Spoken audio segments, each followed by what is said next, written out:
Vamos ler então. Lucas capítulo 8, verso 1. O título diz, as mulheres que ajudavam Jesus. Nós vamos ler até o verso 5. Depois dessas coisas, Jesus começou a andar de cidade em cidade, de povoado em povoado.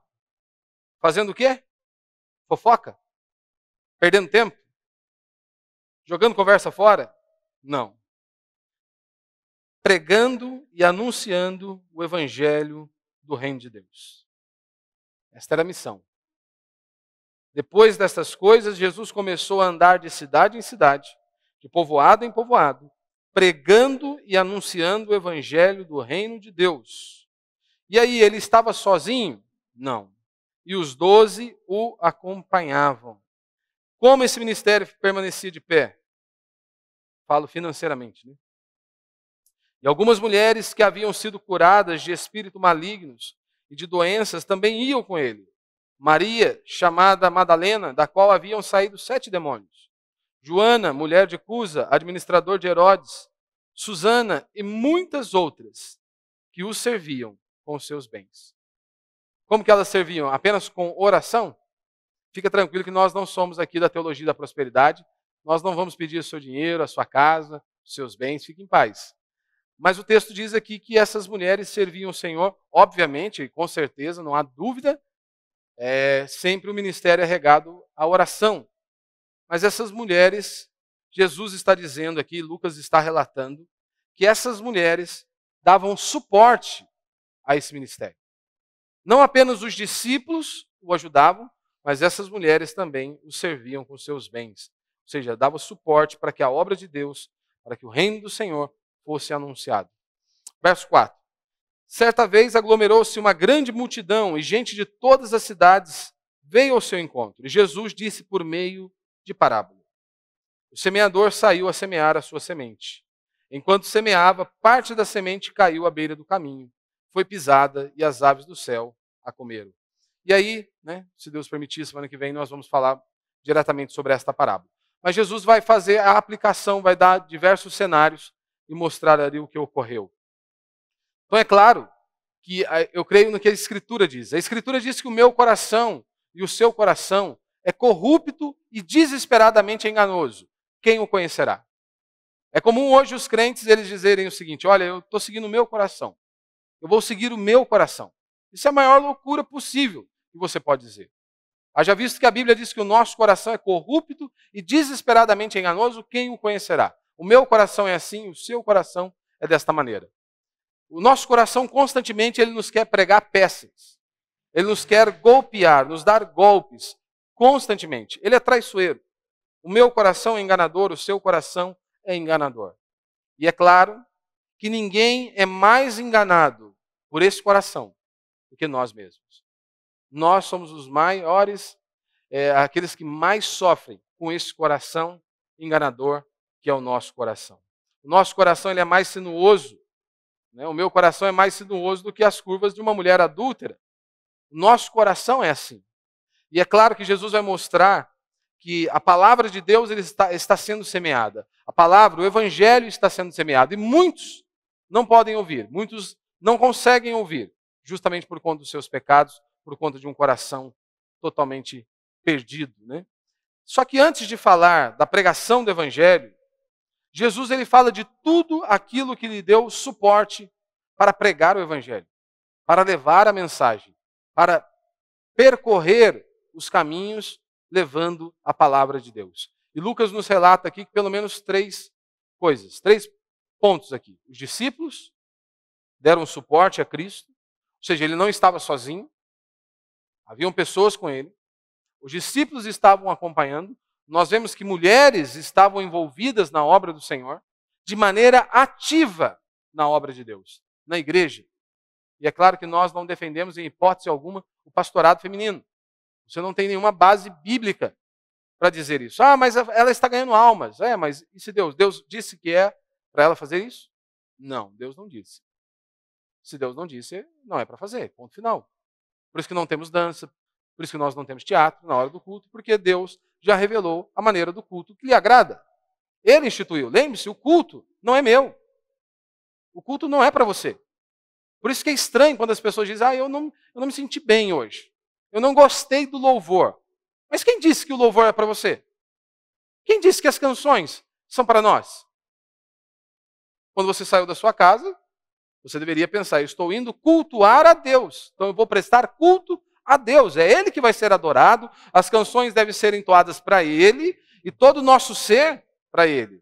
Então Deus ele já revelou em sua palavra a maneira do culto que lhe agrada. E como eu já disse aqui em algumas ocasiões, qual que é um culto bíblico? Oração, adoração, exposição da palavra, batismo e ceia ocasionalmente. Isso é um culto bíblico. Oração, adoração, exposição da palavra, batismo e ceia ocasionalmente. Ah, pastor, e o teatro? E a dança? Desde que não seja no culto? Quer usar o prédio para fazer teatro? Faz. Quer dançar? Dança lá na sua casa, né? Que é mais fácil, né? Dança lá na sua casa. Aí você fica dança tranquilo. Mas no culto?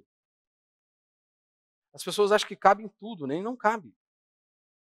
Mas você vê então aqui também as mulheres de maneira ativa, envolvida na obra de Deus. Porque é comum muitas irmãs acharem que, não, o meu marido é o líder, ele é o cabeça.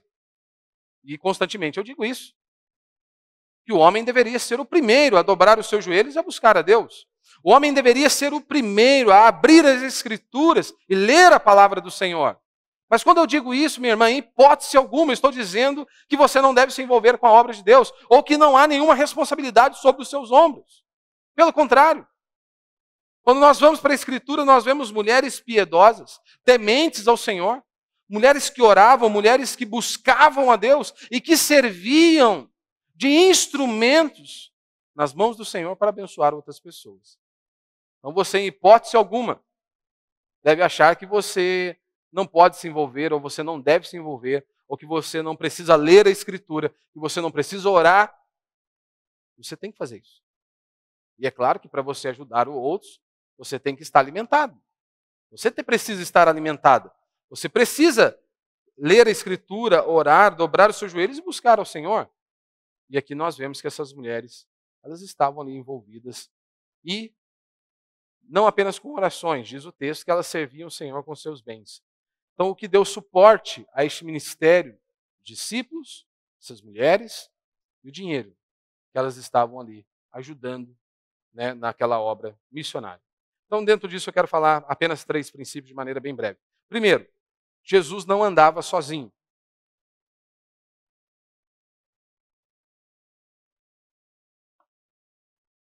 Lucas deixou isso muito claro, que os discípulos o acompanhavam. E constantemente nós vemos isso nos evangelhos, né?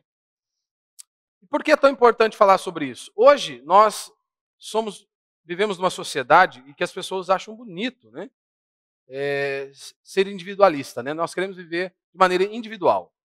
Cada um com seus problemas, né? Como diz o ditado, ema, ema, ema, cada um com seus problemas. Eu não quero saber da vida de ninguém, para que ninguém também venha me perturbar acerca da minha vida. Eu me preocupo com o meu próprio umbigo, eu não quero saber de mais nada. Os outros que se lasquem. Eu quero saber apenas da minha vidinha. Hoje, quantas mulheres elas querem ter filhos sozinhas? Não, não preciso de homem, eu não preciso de ninguém. Não, eu posso conduzir a minha vida sozinha. Quantas pessoas não querem participar de comunidades? Não querem estar aliançadas com uma comunidade? Isso é ser igreja, irmão. Não existe a possibilidade de você ser igreja, você entrando aqui e indo embora, culto após culto. Se você se esqueceu, lá em Atos, capítulo 2, descreve como os cristãos viviam. Você se lembra como que os cristãos viviam? Diariamente. Eles perseveravam na doutrina dos apóstolos, no partir do pão, na comunhão, nas orações. Isso é ser igreja. Não há possibilidade de nós queremos caminhar, avançarmos, sermos igreja, se nós apenas entrarmos aqui, ouvirmos a palavra e irmos embora. Como que você vai ajudar o seu irmão? Porque isso é obra de Deus, não é?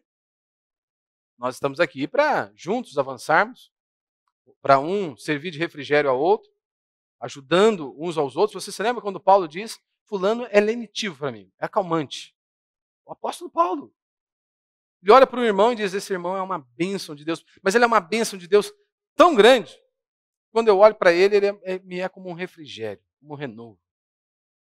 Ora, nós precisamos nos colocar no lugar dos outros, ajudar os outros.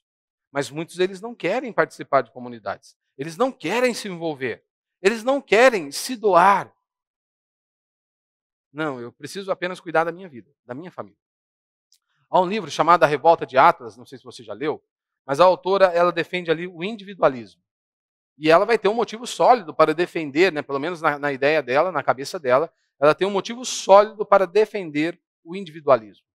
Na cabeça dela é o seguinte: por que eu tenho que me sacrificar em prol do outro, se ele é a mesma coisa que eu? Ou seja, se ele é um ser humano como eu, por que eu tenho que deixar de fazer coisas em prol dele? Não, em hipótese alguma. Eu tenho que viver a minha vida, eu tenho que curtir a minha vida. Só que ela tinha pelo menos na mente dela, um motivo sólido para defender o individualismo. Porque eles sofreram na mão do socialismo. A sua família sofreu na mão do socialismo. Ou seja, em nome do coletivismo, ou do coletivo, do bem comum, socialistas invadiram a loja do pai dela, a loja da família, e arrebentaram com tudo, em nome do bem coletivo. E é claro que isso produziu muitas coisas. Ou seja, ela se tornou-se individualista por conta do socialismo. Ela sofreu algo verídico. Ela sofreu, então ela decidiu trilhar esse caminho do individualismo. Talvez você esteja aqui nessa noite e me ouve, e você se tornou uma pessoa individualista. Eu não quero saber esse negócio de envolver com obra de Deus, com a igreja. Não, isso aí para mim é bobeira. Isso para mim é balela. Basta eu vir ao culto, ouvir a palavra de Deus e ir embora. O que importa é a minha própria família. Talvez você se tornou individualista porque você participou de uma família ruim. Talvez sofreu horrores em meio aos seus familiares. Ou talvez você se tornou individualista, tratando-se de igreja, porque você frequentou lugares onde as pessoas eram desonestas. Pastores hereges, ou homens desonestos, ladrões, e por aí vai. Inúmeras vezes nós usamos sofrimentos reais para viver uma mentira. Como isso. Você pode ter vindo de inúmeros lugares onde havia ali desonestidade e foi algo real. E você pega esses sofrimentos reais para viver uma mentira. Não, você não pode usar isso como um aval para você não se envolver, para você não estar junto, para você não participar e não estar e ser ativo na obra de Deus. Nós não temos esta escolha. Afinal de contas, você não foi chamado para tomar chá em Sião. Quais são um dos nomes atribuídos a nós? Soldados. Somos soldados de Cristo. Nós estamos numa batalha, numa guerra. Nós não fomos chamados para sentar numa salinha com ar-condicionado e tomar um chazinho. Nós estamos em uma batalha e cada um de nós precisamos nos envolver. Cada um de nós, sem exceção. Nós participamos do corpo de Cristo, não é? Deus nos fez. E nos fez cada um de sua maneira. Da mesma maneira, quando você olha para o seu corpo, você olha lá para o dedinho do pé. Você vai falar que o dedinho do pé não serve para nada? Que a unhinha pequenininha, né? Normalmente a unha do pé, até para você cortar ela é difícil, é danada, né? Mas está lá, você precisa do dedinho do pé. No corpo de Cristo é a mesma coisa, irmão. Deus nos fez, cada um de um jeito. Mas todos nós temos que estar ali ativos. De maneira ativa na obra de Deus. Pois afinal de contas, né, muitas vezes você tem tempo para falar de tantas coisas, de política, de futebol, de corrida, de tudo. Cada um de nós temos gosto aqui, temos preferências. E aí você arruma tempo para tudo, menos para pregar o Evangelho. Será se há algo mais importante a ser falado àquelas pessoas que você diz que tanto ama do que o Evangelho? Que pode trazer não apenas refúgio momentâneo, como a maior bênção do cristianismo, que é o próprio Cristo, e nos livrar da condenação eterna. Há algo mais importante a ser levado, pregado e anunciado do que o Evangelho? Política é importante? Sim, é importante. Lazer é importante? É importante. Mas nós nunca arrumamos tempo para pregar o Evangelho? Para anunciar o Evangelho? Ou será se nós não nos damos conta, não demos conta de que o que as pessoas mais necessitam é conhecer o Senhor? É nascerem de novo. É o Espírito Santo vindo e habitando dentro delas. Aí vai haver transformação, libertação. Então, quando nós olhamos para esse texto, nós vemos aqui, Jesus é Deus. Jesus, como homem aqui, ele tinha uma necessidade por apoio. Como Lucas está nos descrevendo. Os discípulos estão apoiando, mulheres estão apoiando, estão ajudando, inclusive financeiramente. Quando nós olhamos para a Escritura, nós precisamos de apoio. E não apenas nós precisamos de apoio, nós temos a obrigação de apoiar os outros. Paulo constantemente vai dizer isso, não é? Cada um ajude uns aos outros, carrega o fardo do seu irmão. Ou seja, não apenas necessitamos de apoio, mas nós temos a obrigação em apoiar. Se Jesus, como homem, necessitou ali de apoio, você acha que nós não precisamos? Você acha mesmo que você pode viver sozinho? Que você não precisa do seu irmão? Que você não precisa de ninguém? Como eu disse, a autora lá do livro da Revolta de Atlas, ela dizia, né, por que eu tenho que renunciar a algo em prol do outro, se ele é a mesma coisa que eu? Ele é melhor do que eu em alguma coisa? Para que eu abra mão da minha vontade para fazer a dele? Agora, nós olhamos para a Escritura. Nós temos um Deus. Nós temos um Criador. E o Criador, ele disse que o amor, ele não busca o seu próprio interesse. Por meio da boca do apóstolo Paulo, ele disse isso. Ou seja, nós não estamos aqui apenas para nos preocuparmos com o nosso próprio umbigo. Vivemos a nossa própria vidinha e o resto que todo mundo se lasque. Não, Deus ele salva as pessoas, é Deus que vai trazer as pessoas, sem dúvida. Mas ele usa cada um de nós. Nós devemos desejar. E é um privilégio para mim e para você sermos usados pelo Senhor. Pessoas tão limitadas, pecadoras e falhas como nós, levarmos a mensagem do Senhor, o Evangelho. Por isso que nós abrimos mão, por isso que há renúncia. No casamento há renúncia, na criação de filhos há renúncia. Em tudo na vida, para andarmos juntos, há renúncia. Suportai-vos, esta é a linguagem bíblica. Suportai-vos uns aos outros. Ou seja, porque vai chegar dias, vão chegar momentos que será difícil a caminhada. Mas nós temos um único alvo, nós temos um único objetivo, que é glorificar a Deus. Mesmo sendo completamente diferentes, estamos unidos aqui por um único propósito, que é glorificar a Deus e exaltar o nome do Senhor. E é claro que nesse processo nós vamos sendo lapidados, nós vamos sendo transformados, nós vamos sendo confrontados pela Escritura. A sua vida, meu irmão, nunca vai ser completa se você for uma pessoa individualista. Se você olha apenas para a sua vidinha, seu próprio umbigo. Isso é uma desgraça. Isso é uma desgraça. Segundo princípio que nós vemos aqui, as mulheres, elas estavam envolvidas, né? As mulheres ali na igreja.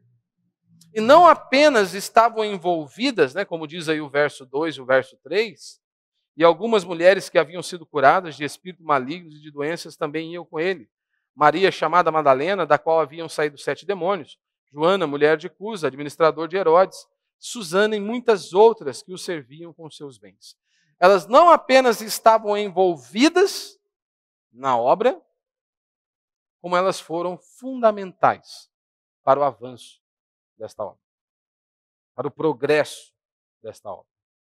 Diz Lucas aqui no verso 1, que Jesus estava peregrinando. Jesus estava saindo de uma cidade a outra, de um povoado a outro. Os discípulos estavam ali, as mulheres estavam ali. Elas estavam acompanhando e provendo recursos.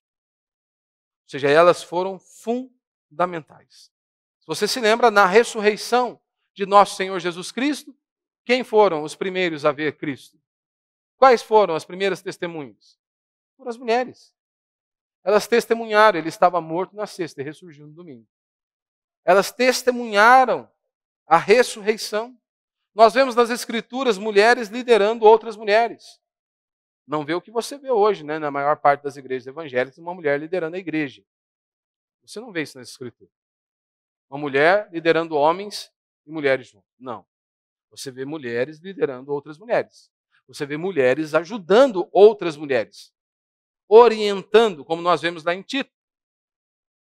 A orientação é essa, que as irmãs mais velhas ajudem as mais novas, dando orientação, conduzindo, ajudando, para que elas sejam boas donas de casa, que elas sejam piedosas, tementes ao Senhor, ou seja, dando orientações. Em Atos capítulo 21, nós vemos lá as 4 filhas de Felipe profetizando. E é claro que profecia aqui, profetizando, a ideia de falar da parte de Deus, sem dúvida alguma, mas também fala da questão da Escritura, de expor a palavra de Deus, de pregar a palavra de Deus. Ou seja, elas não ficavam lá, deixa que o marido resolve, deixa que o pai resolve, deixa que o homem se vira. Elas estavam envolvidas com a obra do Senhor. Em Atos capítulo 18, no verso 25, nós temos também um episódio muito interessante, que Apolo, né, se não me falha a memória, ele começa a pregar, a levar a palavra do Senhor. E aí, então, Priscila e Áquila, né, Apolo parece que ele está meio ali, não está com muito foco, algumas coisas precisavam ser ajustadas. E aí, então, Priscila, diz o texto, de maneira, a coloca em primeiro lugar, que eles o chamam, Apolo, e lhe dão-lhe direção, o ajudam, para que ele possa progredir, levar a mensagem do Evangelho, falar a mensagem do Evangelho. Ou seja, você vê ali elas ensinando de maneira particular. E aí hoje, por que você vai usar, minha irmã, o argumento que você não pode se envolver com a obra de Deus? Filhos? Carreira? Cada um de vocês tem uma desculpa, sem dúvida alguma. Cada um de nós temos desculpas. Cada um de nós temos uma saída, uma solução, para dizermos, não, eu não posso por conta disso. Não, mas você não está livre. Aonde o Senhor te colocou, no seu trabalho, em meio à sua família. Agora pense comigo, se algo tão maravilhoso nos alcançou, se Deus nos resgatou das trevas, se Deus nos livrou da condenação eterna, Ele nos deu algo mais precioso e caríssimo que a vida eterna que nós jamais poderíamos comprar, que jamais com as nossas obras poderíamos suprir ou atender à exigência feita por Deus. Por que nós não podemos e não devemos testemunhar esta obra maravilhosa e grandiosa que Deus operou nas nossas vidas? Que Deus enviou o seu Filho para morrer na cruz do Calvário, no meu e no seu lugar. Por conta dos nossos pecados, Deus enviou o seu Filho até nós, porque nós jamais poderíamos subir até Ele. Por que nos calarmos? Por que não testemunharmos? Ora, veja, quando acontece algo de bom com você, por exemplo, um trabalho, ou a sua experiência, né, de vida, do seu trabalho. Como que você conta? Com tanto entusiasmo, não é? Ou o time ganhou, ou algo que você goste. Há tanto entusiasmo, há tanta energia, há tanta alegria. Por que para pregar o Evangelho não? Por que para anunciar as boas novas, o anúncio do reino dos céus, não há esse mesmo envolvimento, esse mesmo entusiasmo, alegria em falar das boas novas? Isso vale para todos nós, inclusive para você, minha irmã. Você não está livre disso. Você não pode simplesmente jogar na costa do seu esposo achando que você não tem nada a ver com a obra de Deus. E você não precisa fazer nada na obra do Senhor. Há muitas coisas. Assim como Jesus precisava de apoio, nós, como igreja, precisamos de apoio, sem dúvida alguma. Isso é um desafio para você. Também se dispor a ajudar, a colaborar, a se envolver com a obra do Senhor, a ser instrumento de bênção nas mãos do Senhor, para abençoar outras vidas. Você não pode simplesmente se acomodar. Terceiro e último ponto aqui para nós vemos aqui essa contribuição, né, na igreja. Elas serviam com os seus bens.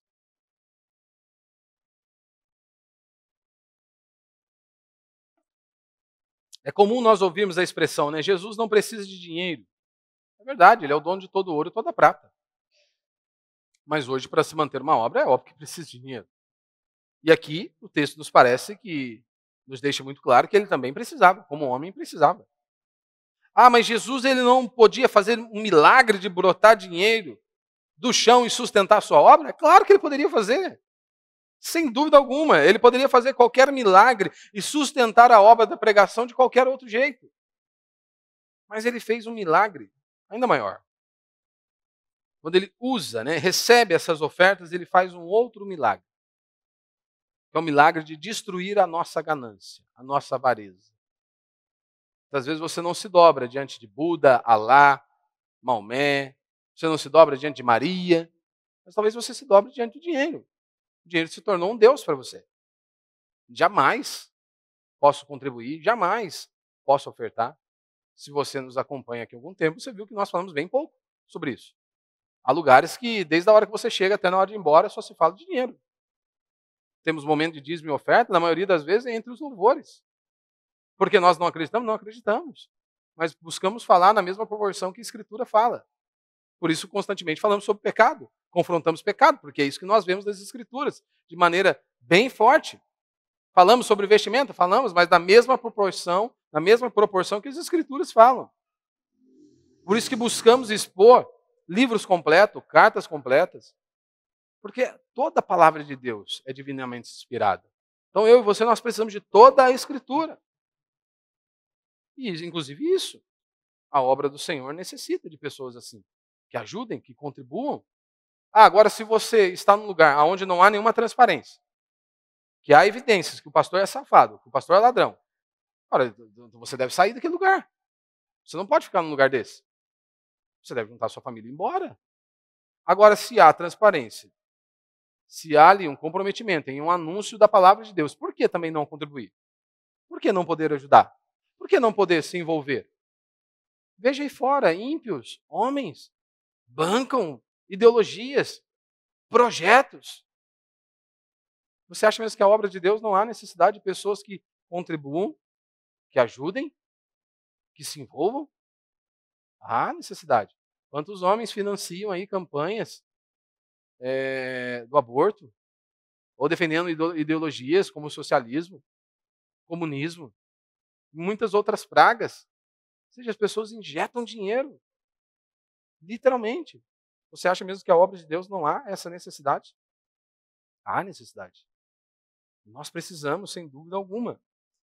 Diz o texto que ele saiu a semear, né? Como diz aí o verso 5, o semeador saiu a semear a sua semente. E ele começa a contar essa parábola do semeador, que nós, se Deus assim nos permitir, meditaremos na semana que vem. Lá em Tiago, capítulo 1, verso 22, diz que nós devemos nos tornar praticantes da palavra de Deus e não apenas ouvintes. Quando nós falamos de um texto como esse, isso toca a todos, sem dúvida alguma, mas principalmente os reformados, principalmente nós. Porque, convenhamos, mas isso acontece com os reformados de hoje, né? Esse problema que eu vou citar aqui. Porque os reformadores do passado, eles não tinham nenhum problema.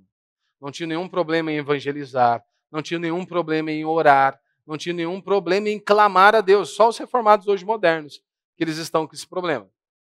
Porque os reformadores do passado, nenhum deles tinha um problema, assim como Paulo não tinha problema com a doutrina da eleição e da soberania de Deus. Não, Paulo orava de maneira incansável. Paulo diz, olha, me põe de joelhos diante de Deus por vós. Paulo está no capítulo 10 de Romanos, quebrantado, chorando, derramando lágrimas em prol de um povo. Ele acabou de falar da eleição. E ele está clamando a Deus pelos judeus. Aqueles homens que o queriam matar. Note isso. Aqueles homens estavam querendo matar o apóstolo Paulo. O que ele fez? Botou o nome deles na boca do sapo? Não. Dobrou o joelho. Foi clamar ao Senhor, pedindo para que o Senhor viesse e operasse ali com uma intervenção divina, quebrantando corações, abrindo olhos. Mas então, quando nós falamos de um texto como esse, lembrando que a Escritura diz que nós devemos ser praticantes e não apenas ouvintes, isso toca a todos, inclusive, de maneira principal, os reformados. E convenhamos, o reformado ele sabe muito bem sobre dinheiro, como ele deve lidar com a sua vida financeira, como que ele deve administrar e cuidar da sua vida financeira. Eles sabem também que há uma necessidade, sem dúvida alguma, de se manter, seja um prédio, um aluguel, uma água, uma luz. Eles sabem.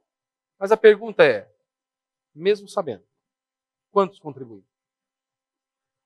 Aí o cara sai de lá, de um herege, onde só faltava arrancar a calça dele. Agora não posso nem contribuir. Não, isso aí não é de Deus, não. Você pega lá o Evangelho, a doutrina da graça, a pregação do Evangelho, o reformado sabe. Ele sabe. Ele vai defender a doutrina bíblica. Por isso, meu irmão, que você não pode ir para esse livro, que é a palavra de Deus, achando que é como se fosse você estivesse no laboratório dessecando um sapo. Isso aqui é alimento para nós, é palavra de Deus. Então não é apenas um conhecimento intelectual. Quantos reformados, quantas pessoas sabem o contexto imediato daquela passagem, o contexto geral daquele livro ou daquela carta. Ele sabe o que os fariseus precisavam fazer, ele sabe o que os judeus tinham que fazer, eles sabem de tudo, mas eles nunca perguntam a si mesmos: o que esse texto exige de mim hoje? Porque, afinal de contas, é a palavra de Deus para nós hoje, alimento para nós hoje. A Escritura sempre vai falar conosco, a palavra de Deus sempre vai falar conosco. Precisamos saber do contexto? Claro, sem dúvida alguma. Mas nós nunca podemos nos esquecer que isso aqui não é apenas um entendimento intelectual, é palavra de Deus, é poder de Deus, que traz transformação, libertação, é alimento para a minha alma e para a sua. Então nós temos que ir para este livro enxergando isso. Isso é alimento para a minha vida. Alimento. E muitos sabem. Eles sabem do Evangelho. Eles sabem que a palavra de Deus tem que ser pregada. Mas aí quantos evangelizam? Eles sabem do Evangelho, mas eles não evangelizam. Não pregam o Evangelho. Sequer abrem os seus lábios. Ah, não, Deus é quem salva. Sim, é Deus quem salva. É o Espírito Santo que convence o homem do pecado, do juízo e da justiça. Sem dúvida alguma. Não estamos dizendo algo contrário. Mas Deus, por meio da sua graça, soberania, decidiu nos usar. Então eu e você, nós temos que abrir os nossos lábios e lembre-se que não são as suas belas palavras. Como Paulo diz, olha, a minha pregação não se baseia em palavras persuasivas de sabedoria humana, mas demonstração de poder. Ou seja, não era um poder de convencer o homem com suas palavras, mas era do Espírito Santo operar, agindo, quebrantando corações. Como certa vez um irmão disse que ele preparou tudo que ele tinha que falar para o seu amigo de trabalho, colega de trabalho, ele queria pregar o Evangelho para ele. Preparou um texto, já estava tudo no pente, né? Como diz o ditado. Estava tudo certinho. Na hora de falar, pregar o Evangelho, na hora que ele abriu a Bíblia, que ele leu o texto, que ele ia descarregar a metralhadora dele agora, que ele ia pregar e mostrar todo o conhecimento e sabedoria. Não deu tempo, o cara já estava em prantos ali, em choro. Aí ele ficou pensando comigo, mas nem deu tempo de eu mostrar minha sabedoria. Nem deu tempo de mostrar todo o conhecimento. Porque é assim. Não somos nós que temos que aparecer. Mas nós temos que desejar ser usados por Deus. Isso é um privilégio para mim e para você. Privilégio para mim e para você. Pessoas tão limitadas como nós. Podemos ser usados por um Deus tão grandioso que é o nosso Deus. Tiago, ainda no capítulo 1, no verso 27, ele diz, né? A religião pura é visitar os órfãos e as viúvas, né? Ou seja, a religião pura. Ou seja, nós devemos fazer algo. Meu irmão, você não pode cumprir o que Tiago está dizendo atrás de um celular ou atrás de um computador. Não dá. Não dá. Embora hoje, né, os crentes querem fazer isso. Querem fazer isso, cumprir a palavra de Deus apenas por meio de um celular ou atrás de um computador. Não dá. Escrevendo textão no Facebook. Para mostrar toda a sua sabedoria, né? Hoje as pessoas perdem tanto tempo com isso. Para discutir, né? As pessoas sempre me perguntam, por que você não vai escrever lá, né? Você vai escrever primeiro que o brasileiro já tem um problema, né? Com a escrita. Eles não entendem nada. Em sua maioria não entende. Nós temos esse problema. Se você quer entender um pouquinho mais, você tem que se esforçar. Mas nós não sabemos. As pessoas têm uma dificuldade tremenda em interpretar um texto. Não há ali sentimento, não há, né? Porque necessita da pontuação. Aí se eles não sabem interpretar aquilo, então ele não vai ver nenhuma expressão ali, nem nada. Aí não há vida, não há nada. Você fala o cara entende B. Aí nós já temos outro problema. Mas aí você olha que muitos, eles não estão ali para levar a verdade, abrir olhos, o desejo mesmo de ver pessoas se prostrando diante do Senhor. Não, a maioria das vezes é o coração carnal que está aflorando. Quer mostrar que ele entende, que ele é melhor que o outro. Quer tentar destruir o outro com seus argumentos e por aí vai. Arrumar confusão e por aí vai. Então não dá para você obedecer o que o Tiago está dizendo simplesmente escrevendo textão no Facebook. Ou em qualquer rede social. Mas você quer escrever textão no Facebook, qualquer rede social? Escreve. Mas também saia. Saia para evangelizar. Saia para pregar o evangelho. Saia para obedecer a palavra de Deus. Não há nenhum problema. Se você gosta de escrever, escreva. Veja primeiro a sua motivação, antes de você mandar tudo que tem que mandar ali. Veja a sua motivação. É para a glória de Deus? Deus vai ser glorificado por meio disso, desta publicação? O Senhor vai ser glorificado por meio disso? Ou seja, nós devemos sair. Para alguns é sair do seu país, mas para a maioria de nós é sairmos do nosso banco, do seu sofazão. Porque muitos acham que chega às 6 horas da tarde e não precisa fazer mais nada. O negócio dele é botar os pés para cima e aproveitar a vida. Devemos sair. Aprendemos a abrir os nossos lábios, pregar o Evangelho, anunciar a palavra de Deus. Devemos sair, nos lembra de vocação, de fazermos tudo para a glória de Deus. Culto a Deus não se limita apenas quando nós estamos neste prédio. Aqui nós nos reunimos, estamos aqui na reunião solene do ajuntamento do povo de Deus. Mas nós devemos viver e fazer tudo para a glória de Deus. Você deve fazer o seu trabalho e executar o seu trabalho com excelência, para que Deus seja glorificado. Você deve olhar para o seu trabalho como um culto a Deus. Ou seja, quando eu faço com excelência, Deus está sendo glorificado. Como que você faz lá no seu trabalho? Como que você trabalha? Faz da melhor maneira? Ou você faz como a maioria, vai empurrando com a barriga? Ah, mas todo mundo faz o que é errado. Você não é todo mundo. Não é isso que sua mãe dizia para você? Eu era profeta.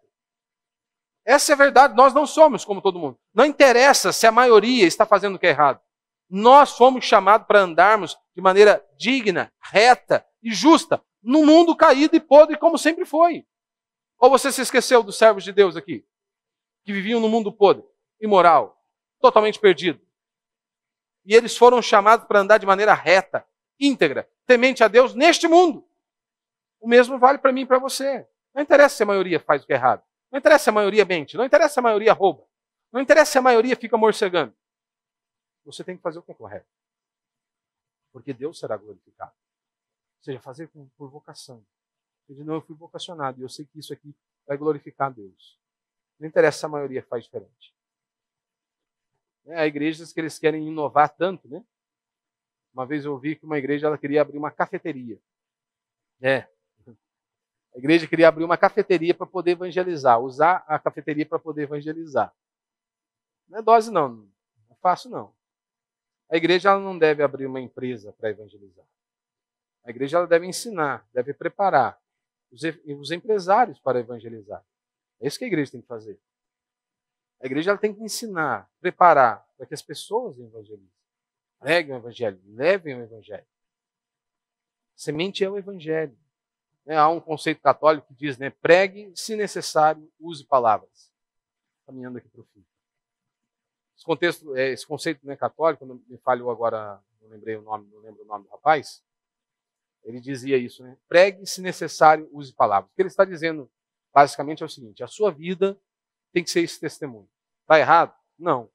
Por partes, não. E você deve ter, sim, a sua vida deve ser um testemunho. A Bíblia diz que você deve dar bom testemunho não apenas para os que estão de dentro, mas para aqueles que estão de fora. Então, por um certo ponto, nós temos que nos preocupar com a nossa vida, com o nosso estilo de vida, para que Deus seja glorificado.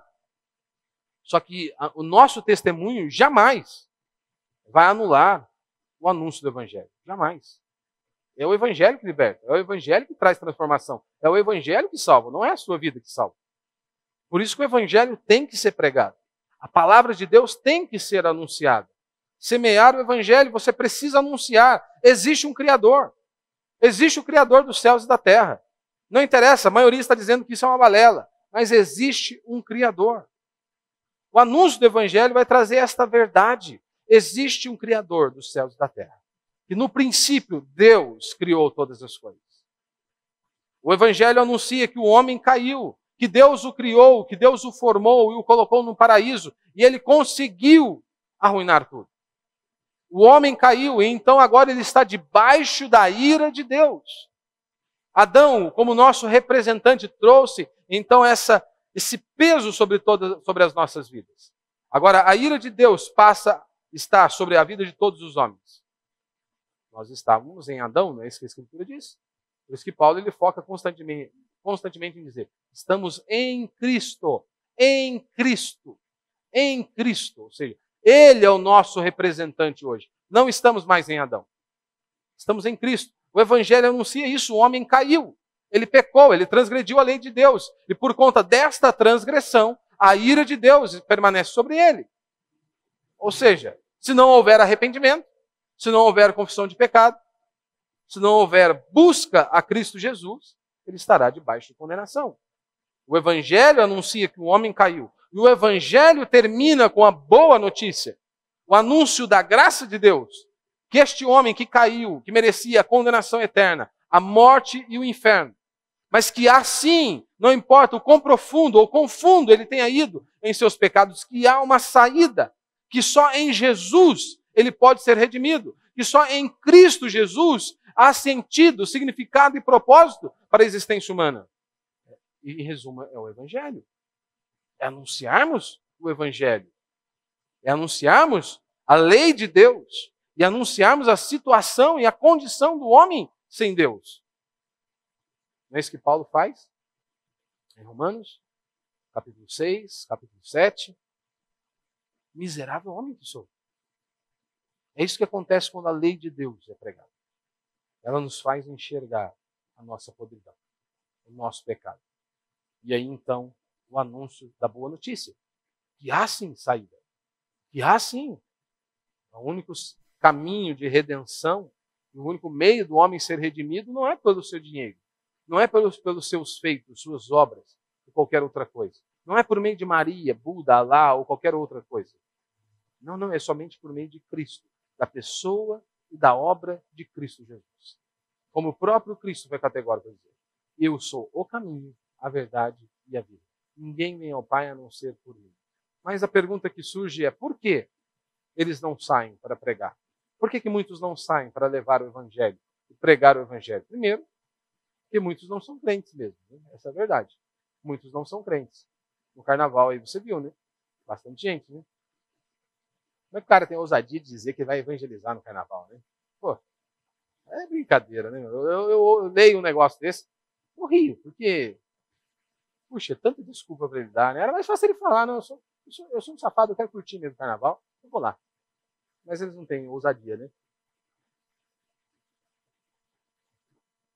Fala para mim, como que a igreja, né, a escola de samba da igreja ganha o carnaval da cidade? É isso mesmo que você entendeu. Você não entendeu errado, não. A escola de samba da igreja ganha o carnaval da cidade. Meu, a escola de samba ganhou o carnaval da cidade. Rapaz. E o povo acha que a igreja é bíblica. Acha que são bíblicos. Isso só mostra o nível a superficialidade do conhecimento bíblico das pessoas. Como que a escola de samba da igreja, né? Só a igreja ter uma escola de samba já é um troço meio estranho, né? Mas aí a escola de samba ganhou o carnaval da cidade. Ou seja, o ímpio aplaudiu. O ímpio aplaudiu. Pô, para a igreja ganhar do ímpio, né? Puxa, é até situação de nos apavorar. Mas os crentes acham normal hoje. Isso mostra a superficialidade do conhecimento. Conhecimento mais raso do que um pires. Ou seja, não há conhecimento de Deus. Por isso, quando você critica algo do tipo, eles dizem que você está errado. Não, você é um fariseu. Você é isso, você é aquilo. Então, muitos não são crentes. Essa é a verdade. Segundo, né? Porque muitos não saem porque falta coragem. E são covardes mesmo. São covardes, falta coragem muitas vezes. E o terceiro ponto, que eu creio que mais nos pega, é o sentimento de indignidade. Eu não sou digno de levar o Evangelho. Eu não sou digno, né, de pregar a palavra de Deus. Porque muitos acham que pregar a palavra de Deus é somente para mim ou para os líderes. Né? É o pastor que tem que pregar. É o líder que tem que pregar. Todos nós somos chamados para pregar. Tanto que o cristianismo ficou conhecido, né, nos primeiros séculos ali também, como que a seita que prega pelo caminho. Ou seja, o crente estava lá, o cristão estava lá, o caboclo encostava do lado dele, o que ele fazia? Você já ouviu falar de Jesus? O cara não. Aí ele mandava bala no cara. Começava a pregar. Ficou conhecida como a seita que pregava pelo caminho. Seita porque eles não consideravam, né, o cristianismo. Eles diziam que era algo totalmente errado. Mas hoje nós nos calamos. Pregar, meu irmão, é um paralítico comissionado por Deus a reproduzir mais ou menos os mesmos movimentos, por exemplo, do Neymar, né, ou de qualquer jogador aí da atualidade. Isso que é pregar. É um paralítico comissionado por Deus a reproduzir os mesmos movimentos de um atleta de alto nível. Isso já é algo impossível. Você pode pregar, você deve se dedicar, Mas ainda assim você é um paralítico. Ainda assim nós somos limitados. Ou seja, todos sentem isso. São indignos, incapazes. Como já disseram, né? Um pastor, o que é um pastor? É um moribundo pregando para outro moribundo. Isso é um pastor. Ou seja, todos carecem da glória de Deus, da graça de Deus. Todos precisam do Senhor. Isso é um pastor. Ou seja, muitos se sentem indignos, né? Sentimento de indignidade. Meu irmão, se Paulo não era digno de ser chamado apóstolo, né? As pessoas estavam indignadas com ele. Como que ele vai ser chamado de apóstolo? Se Paulo não era digno de ser chamado de apóstolo, ninguém é digno de ser servo do Senhor. E nós somos. Então, muitas vezes isso invade o nosso coração e isso nos trava. Eu não posso levar o evangelho. Não posso abrir os meus lábios e pregar a palavra de Deus. É como se fosse mais ou menos, né? Nós temos um balde na imensidão do oceano do saber. Aquilo que você sabe é um balde comparado com o oceano. E quem somos nós? Há muitas coisas que nos serão reveladas na glória. Há muitas coisas. Nos esforçamos para pregar de maneira bíblica. Todo pastor bíblico é assim. Ele sabe, ele estuda, ele se dedica, ele ora, ele busca, mas ele sabe que se o Senhor não fizer, acabou. E ele sabe que ele está arranhando muitas vezes a superfície daquele texto. Que ele não consegue transmitir a grandiosidade com tanta precisão. Ou seja, é um balde na imensidão do oceano. Mas tem que ver de outra maneira. Esse balde que você considera pouca coisa. Olhando para um oceano, o que é um balde? Não é nada, não é? Mas veja pelo seguinte ângulo. Esse mesmo balde, para quem está no deserto há vários dias, o que esse balde simboliza? Tudo. Tudo. E é exatamente assim que a sociedade se impõe. É exatamente assim que esse mundo se impõe. Ah, pastor, mas eu não tenho muito conhecimento. O que eu tenho é um balde. Mas veja as pessoas sedentas. As pessoas estão lá fora. Elas precisam ouvir o evangelho. Elas precisam ser confrontadas acerca dos seus pecados.